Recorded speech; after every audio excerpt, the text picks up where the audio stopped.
بسم الله الرحمن الرحیم.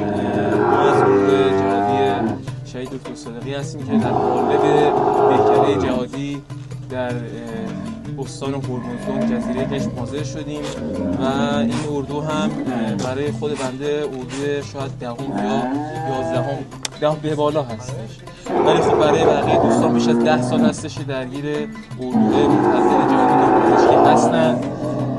خب حالا توفیق حاصل شد که ما در جزیره قشم در خدمت مردم خوب و مهمان نواز این جزیره باشیم. در رابطه با انگیزمون هم این هستش که بتونیم یک خدمتی، یک کاری رو انجام بدیم و بتونیم این خدماتی که انجام میدیم رو به صورت مدون به یک حالت اطلاعات پایه‌ای در بیاریم که قابل بهره برداری در آینده هم باشه انشاءالله.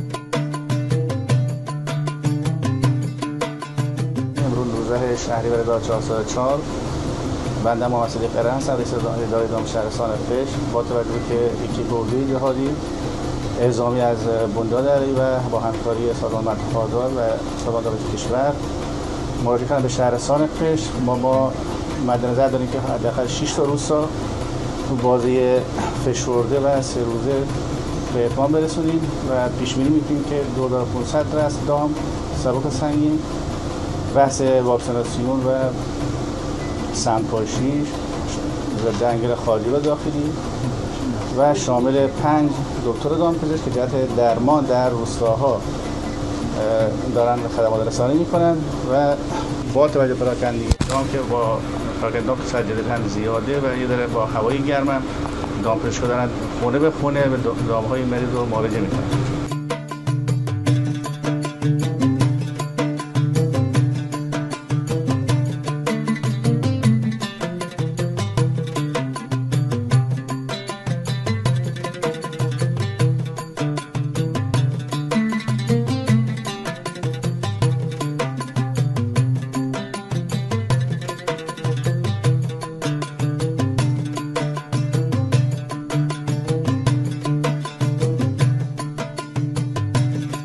اینجا جزیره قشم بخش حرا شهر تبریز.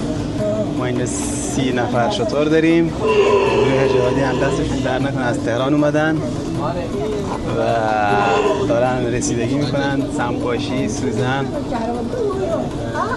و اینکه دستشون در نکنه تو این هوای گرم اومدن.